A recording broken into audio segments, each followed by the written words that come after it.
Friends, आज के video में हम सिंगल वाटर पंप मोटर को टू डिफरेंट हाउस से स्टार्ट स्टॉप किस तरह किया जाता है समझ लेते हैं।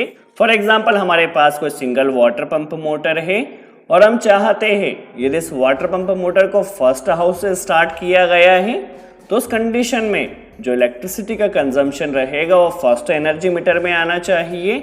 यदि इस मोटर को सेकंड हाउस से स्टार्ट किया गया है तो उस कंडीशन में एनर्जी का जो कंजम्पशन रहेगा वो सेकंड मीटर में आना चाहिए। कई बार क्या होता है, हमारे पास कोई बिल्डिंग होती है, कॉलोनी होती है, वहां पर मल्टीपल प्लेसेस होते हैं जहां से हमें एक वाटर पंप मोटर को स्टार्ट करना होता है। तो आप वहां पर इस तरह का कनेक्शन कर दीजिए। अब जिस फ्लोर से या जिस प्लेस से जितनी देर मोटर को चलाया जाएगा उसका इलेक्ट्रिसिटी का कंजम्पशन उसके मीटर में आ जाएगा। ठीक है, तो इस कनेक्शन को करने के लिए आपको कौन कौन से कंपोनेंट्स की रिक्वायरमेंट होगी, किस तरह से परफेक्ट कनेक्शन किया जाएगा समझ लेते हैं। तो सबसे पहले हमारे पास एक एमसीबी होना चाहिए जिसके जरिए मोटर को पावर सप्लाई स्टार्ट स्टॉप कर सके। तो फर्स्ट हाउस के लिए एक एमसीबी लगेगी, सेकंड हाउस के लिए एक एमसीबी लगेगी। इसके अलावा आप चाहे तो पुश बटन लगा सकते हैं, सेलेक्टर स्विच लगा सकते हैं। हमने यहाँ पर एक स्विच लगाया है, ठीक है, 16 एम्पेयर का ये स्विच होना चाहिए। ठीक है, तो दोनों हाउस के लिए दो स्विच हमने कनेक्ट कर दिए हैं और कॉन्टेक्टर्स लगाए हैं। ठीक है, 16 एम्पेयर का ये कॉन्टेक्टर होना चाहिए और आपके कॉन्टेक्टर में एक एनो और एक एनसी पॉइंट होना चाहिए। यदि आपके पास कॉन्टेक्टर में एनो और एनसी पॉइंट नहीं है तो आपको वहां पर एड ऑन ब्लॉक कनेक्ट करना होगा। ठीक है, एक कॉन्टेक्टर, ये जो कॉन्टेक्टर है 220 वोल्ट पर ऑपरेट होता है, तो यह कॉन्टेक्टर फर्स्ट फ्लोर के लिए है। इसी तरह से सेकंड कॉन्टेक्टर हमें कनेक्ट कर देना है सेकंड फ्लोर के लिए।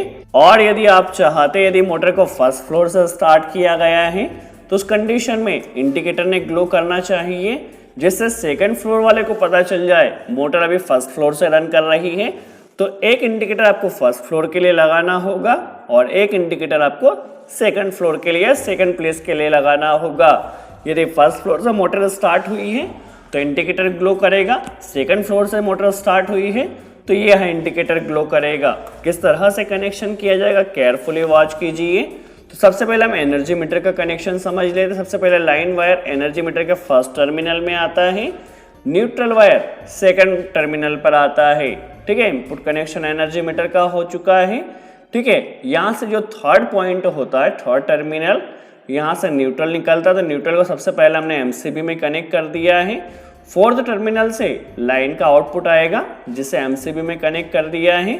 सेम कनेक्शन सेकंड प्लेस के लिए रहेगा, फर्स्ट टर्मिनल पर लाइन, सेकंड टर्मिनल पर न्यूट्रल, थर्ड टर्मिनल पर न्यूट्रल का आउटपुट आएगा एनर्जी मीटर से जो कि एमसीबी में कनेक्ट कर दिया है। फोर्थ टर्मिनल से लाइन का आउटपुट आएगा जिसे एमसीबी में कनेक्ट कर दिया है। ठीक है, अभी तक हमारा इनपुट का कनेक्शन था। अब कनेक्शन को आप केयरफुली वॉच कीजिए। सबसे पहले हमें क्या करना है, लाइन वायर यहाँ पर आया और सबसे पहले पावर वायरिंग हम कर रहे हैं। तो कॉन्टेक्टर में देखिए लाइन आ चुका है, कनेक्ट हो चुका है। न्यूट्रल भी हमें कॉन्टेक्टर पर सेकंड टर्मिनल पर कनेक्ट कर देना है तो न्यूट्रल यहाँ पर L2 टर्मिनल पर कनेक्ट हो जाएगा। ठीक है, फर्स्ट प्लेस की अभी हम पावर वायरिंग कर रहे हैं। ठीक है, इसी तरह से एमसीबी के आउटपुट से सबसे पहले लाइन वायर आएगा, इसे L1 टर्मिनल पर, न्यूट्रल वायर को L2 टर्मिनल पर कनेक्ट कर दिया है। ठीक है, पावर वायरिंग काफ़ी सिंपल है। अभी क्या करना है, हमारे पास जब कॉन्टेक्टर ऑपरेट होगा तो यहाँ की सप्लाई यहाँ से आएगी, तो यहाँ से एक कनेक्टर लेना है और इसे कॉन्टेक्टर में लूप कर देना है, दोनों ही कॉन्टेक्टर में। ठीक है, मोटर चाहे फर्स्ट प्लेस से स्टार्ट हो या सेकंड प्लेस से स्टार्ट हो, आउटपुट दोनों ही टर्मिनल पर आएगा। ठीक है, अभी यहाँ से आप चाहे तो इस कॉन्टेक्टर के आउटपुट से या चाहे तो इस कॉन्टेक्टर के आउटपुट से एक एक वायर लेकर इसे मोटर पर कनेक्ट कर देना है। ठीक है, तो देखिए लाइन और न्यूट्रल हमारा पावर वायरिंग कंप्लीट हो चुका है। मोटर टर्मिनल पर जाएंगे, कंट्रोल वायरिंग किस तरह से की जाएगी समझ लेते हैं। सबसे पहले हम न्यूट्रल की वायरिंग कर रहे हैं तो न्यूट्रल हमें इंडिकेटर पर भी कनेक्ट करना है, कॉन्टेक्टर पर भी कनेक्ट करना है। सबसे पहले न्यूट्रल हमने फर्स्ट इंडिकेटर पर कनेक्ट किया है, फर्स्ट प्लेस वाला इंडिकेटर पर। ठीक है, इसी तरह से न्यूट्रल सेकंड प्लेस वाला जो इंडिकेटर है वहां पर सेकंड प्लेस की पावर सप्लाई से न्यूट्रल दिया है। अब हमें न्यूट्रल इस कॉन्टेक्टर पर भी कनेक्ट करना है तो फर्स्ट पावर सप्लाई का जो न्यूट्रल रहेगा उसे ही कनेक्ट करना है A1 टर्मिनल पर। ठीक है, कॉन्टेक्टर के A1 पर कनेक्ट कर दिया है। इसी तरह से सेकंड प्लेस का जो कॉन्टेक्टर है, सेकंड प्लेस की पावर सप्लाई से न्यूट्रल हमें A1 पर कनेक्ट कर देना है। लाइन वायरिंग किस तरह से की जाएगी समझ लेते हैं। सबसे पहले लाइन वायर फर्स्ट प्लेस की वायरिंग हम समझ रहे हैं, तो MCB से ही एक वायर आएगा, ठीक है, लाइन का, इसे लेकर जाना है स्विच में। जब इस स्विच को ऑन किया जाएगा तो ये सप्लाई यहाँ पर आएगी और इसे कनेक्ट कर देना है सेकंड कॉन्टेक्टर के NC टर्मिनल पर। हम इंटरलॉकिंग कर रहे हैं। फॉर एग्जांपल, यदि फर्स्ट प्लेस से हमारी मोटर को स्टार्ट किया गया है, यदि उसी टाइम पर सेकंड प्लेस वाला मोटर को स्टार्ट करता है तो मोटर स्टार्ट नहीं होगी। यदि सेकंड प्लेस से मोटर को स्टार्ट किया गया है सेम टाइम पर, यदि फर्स्ट फ्लोर से मोटर को स्टार्ट किया जाता है तो मोटर स्टार्ट नहीं होगी।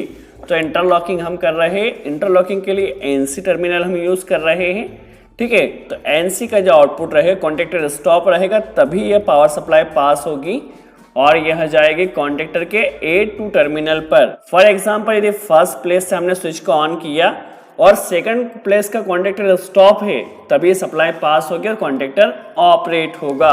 आई होप आपका कॉन्सेप्ट क्लियर हुआ है, ठीक है। अब ये सेम कनेक्शन हमें सेकंड प्लेस के लिए करना है। तो सेकंड प्लेस का लाइन वायर हमें ले लेना है, इसे सेकंड प्लेस के स्विच में कनेक्ट कर दिया है। जैसे स्विच को ऑन किया जाएगा, यह जाएगा फर्स्ट प्लेस के NC टर्मिनल पर, ठीक है। यदि फर्स्ट प्लेस का कॉन्टेक्टर स्टॉप रहेगा तभी ये पावर सप्लाई पास होगी और ये NC के आउटपुट से आते हुए जो सेकंड प्लेस का कॉन्टेक्टर है यहाँ पर A2 पर कनेक्ट होगी, ठीक है। जब सेकंड प्लेस हमने स्टार्ट किया तो यदि फर्स्ट प्लेस का कॉन्टेक्टर स्टॉप रहेगा तभी सेकंड प्लेस का कॉन्टेक्टर हमारा स्टार्ट होगा। आई होप आपका यहाँ पर कॉन्सेप्ट क्लियर हुआ है। तो हमारी यहाँ पर कंट्रोल वायरिंग हो चुकी है। अब हमें क्या करना है, इंडिकेटर भी ग्लो करना है। यदि फर्स्ट प्लेस का कॉन्टेक्टर ऑपरेट हो तो फर्स्ट प्लेस के इंडिकेटर ने ग्लो करना चाहिए। तो इसके लिए हम क्या करते हैं, जब कॉन्टेक्टर की कॉइल में सप्लाई आएगी, इसी सप्लाई को लेना है और इसे कॉन्टेक्टर के NO टर्मिनल पर कनेक्ट कर देना है, ठीक है। नॉर्मल कंडीशन में सप्लाई यहाँ पर रहेगी। जैसे ही कॉन्टेक्टर ऑन होता है तो NO की सप्लाई यहाँ से निकलेगी और यह जाएगी फर्स्ट प्लेस के इंडिकेटर में, ठीक है। न्यूट्रल डायरेक्ट आया था, जैसे ही ये कॉन्टेक्टर ऑपरेट होगा तो यहाँ से सप्लाई जाकर इंडिकेटर को ग्लो करेगी। फर्स्ट प्लेस का इंडिकेटर यहाँ से ऑन हो जाएगा। सेम कनेक्शन सेकंड प्लेस के इंडिकेटर के लिए करना है, ठीक है। यहाँ से कॉइल से एक लूप हमें लेना है और इसे कनेक्ट कर देना है कॉन्टेक्टर के NO टर्मिनल पर। जैसे ही कॉन्टेक्टर ऑपरेट होता है तो ये सप्लाई यहाँ से आएगी NO के आउटपुट से और यह जाएगी सेकंड इंडिकेटर में। तो यहाँ से सेकंड प्लेस का इंडिकेटर ऑन हो जाएगा। यदि हमने फर्स्ट प्लेस के स्विच को ऑन किया तो फर्स्ट प्लेस का कॉन्टेक्टर ऑन होगा और फर्स्ट प्लेस का इंडिकेटर ग्लो होगा, जिससे सेकंड फ्लोर वाले को पता चल जाएगा कि अभी मोटर को ऑलरेडी स्टार्ट किया गया है, ठीक है। तो वह मोटर को स्टार्ट नहीं करेगा और यदि करता भी है तो हमने इंटरलॉकिंग किया है, तो वहां से सेकंड फ्लोर से मोटर स्टार्ट नहीं होगी जब तक फर्स्ट प्लेस से मोटर को स्टॉप ना कर दिया जाए। और यदि मोटर को फर्स्ट प्लेस से स्टार्ट किया गया तो जो इलेक्ट्रिसिटी का कंजम्पशन रहेगा वो फर्स्ट मीटर में आएगा। सेकंड प्लेस से स्टार्ट किया गया तो एनर्जी का कंजम्पशन सेकंड मीटर में आएगा। आई होप आपको यहाँ पर कॉन्सेप्ट क्लियर हुआ है। यदि आप third place, fourth place, multiple place से स्टार्ट स्टॉप करना चाहते हैं तो इसके ऊपर भी हम एक डिटेल वीडियो बना। दोस्तों, यदि वीडियो अच्छा लगा हो तो लाइक का बटन जरूर प्रेस करें। सो आज के लिए इतना ही। Thanks friends.